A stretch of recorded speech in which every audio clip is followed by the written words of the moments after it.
Hansel and Gretel by the brothers Grimm.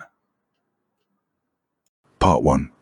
The woodcutter and his wife. Once upon a time, a brother and sister named Hansel and Gretel, who lived in a hut in the woods with their father, a poor woodcutter. Their mother had died when the children were very young, and after a number of years their father remarried. As soon as that new stepmother moved in, she made life very hard for the children.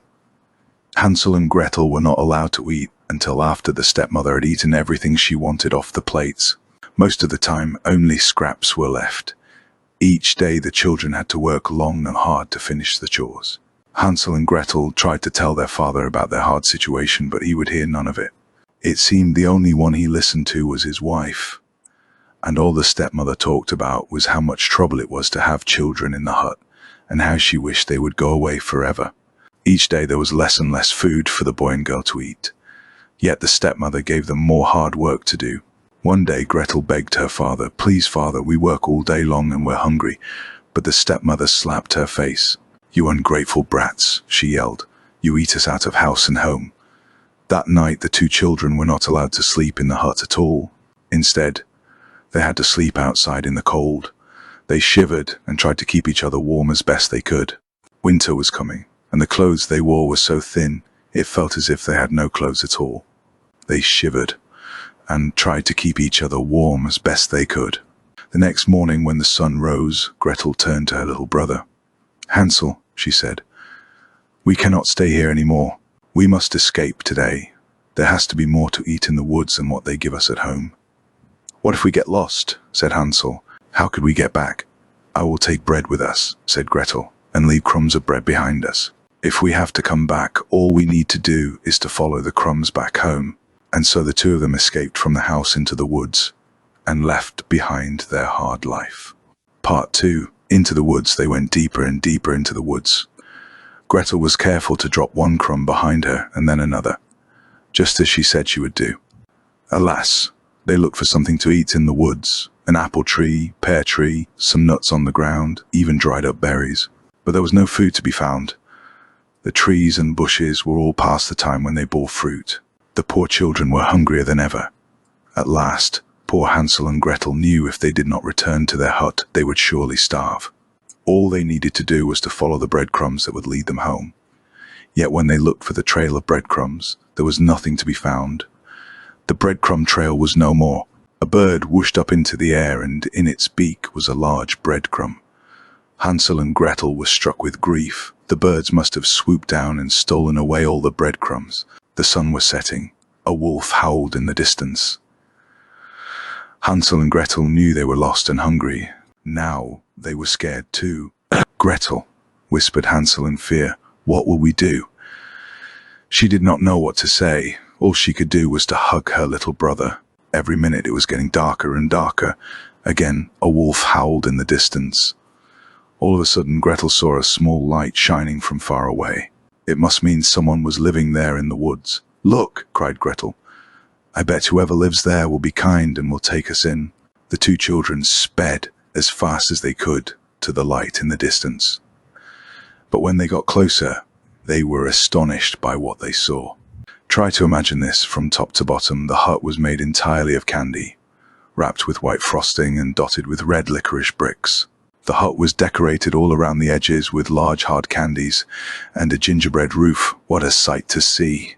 Before Gretel could say, "I bet it will be okay if we have just a little taste," both of them were nibbling bits and then chunks of frosting and candy. "You got that right, it's my house," snapped the witch. Hansel and Gretel looked at each other. It looked like this was going to work out fine after all. They would be warm, fed, and safe. What more could they want? They skipped into the witch's hut. The witch gave them a fine meal of soup and bread. As they licked their spoons and swallowed the last crust of bread, they looked around. Then what the brother and sister saw turned their hearts cold. Piles of bones in the corners. Yet the two children were very tired. So tired that they tried not to think about any of this. Instead, they quickly fell to sleep. Part 4. Locked in a cage. When he awoke the next morning, Hansel found himself locked in a cage. The witch roared to Gretel, "Your brother will stay there from now on. Every day I will fatten him up. until he is ready to make me a fine dinner." She laughed, rubbing her hands with glee. "And you?" She turned and looked sharply at Gretel. "Will do as I say." Part 4. Locked in a cage. When he awoke the next morning, Hansel found himself locked in a cage. The witch roared to Gretel, "Your brother will stay there from now on. Every day I will fatten him up, until he is ready to make me a fine dinner." She laughed, rubbing her hands with glee. "And you?" She turned and looked sharply at Gretel. "Will do as I say." "Gretel," Hansel whispered in fear, "what can we do?" One night when the witch was sleeping, Gretel had an idea. She picked up a bone from one of the piles on the floor and woke her brother. "Hansel," she said, "the next time the witch asks to see your finger, hold out this bone to her instead." The next morning he did just that. Said the witch, touching the bone and thinking it was the boy's finger. "This is going to take longer than I thought." "At least we have more time," Gretel thought. But still she could not think of any way they could escape. Each morning when the witch said, "Show me your finger," Hansel held out the thin bone. One day the witch yelled, "I will not wait another day. The boy will be my dinner tonight, no matter how skinny he is." The witch ordered Gretel to start the fire in the oven at once. Gretel worked as slowly as she could. Why was the witch looking at her with such a sly smile? "Be a dear," said the witch with a slow grin. "Go inside the oven, won't you? Tell me if it is hot enough." Gretel's heart skipped a beat. If she did that, the witch could push her inside and she would eat them both. But that gave her an idea. Gretel looked down. "I am not sure how to tell if the fire is hot enough. Go inside the oven, won't you? Tell me if it is hot enough." "Nonsense," said the witch. "Nothing could be easier. Just go in." Said Gretel slowly. "Please show me first." "Stupid girl," snapped the witch. Mumbling and grumbling, she stepped inside the oven. The moment the witch was inside, Gretel quickly slammed the door. "Gretel," Hansel cried out, "you saved us." The sister tried to think fast. "Where is that key to your cage?" She looked and looked. At last she found it below a heavy barrel. She freed her brother from the cage. How they hugged and laughed. Then she went back to that barrel. Why was it so heavy? And that is when she found out why. The barrel was filled with precious jewels. Their pockets filled with jewels. Hansel and Gretel ran out of the witch's hut as fast as they could. Part 5. Reunited. They soon found a small path and followed it. The small path led to a wider path, and the wider path led to a road. They waited by the side of the road, hoping someone would ride by.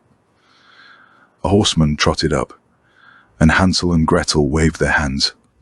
When he stopped, the children offered one of the small jewels. The horseman was happy to give them a ride home. When the brother and sister opened the door to their home, their father was wild with joy to see them. He had worried night and day since they left. They also learned that their stepmother had died. She would never trouble them again. Hansel and Gretel could once again live happily with their father in the hut in the woods. And so the three of them lived in joy for many Years to come. Read by Sir Charles Hindle Jones.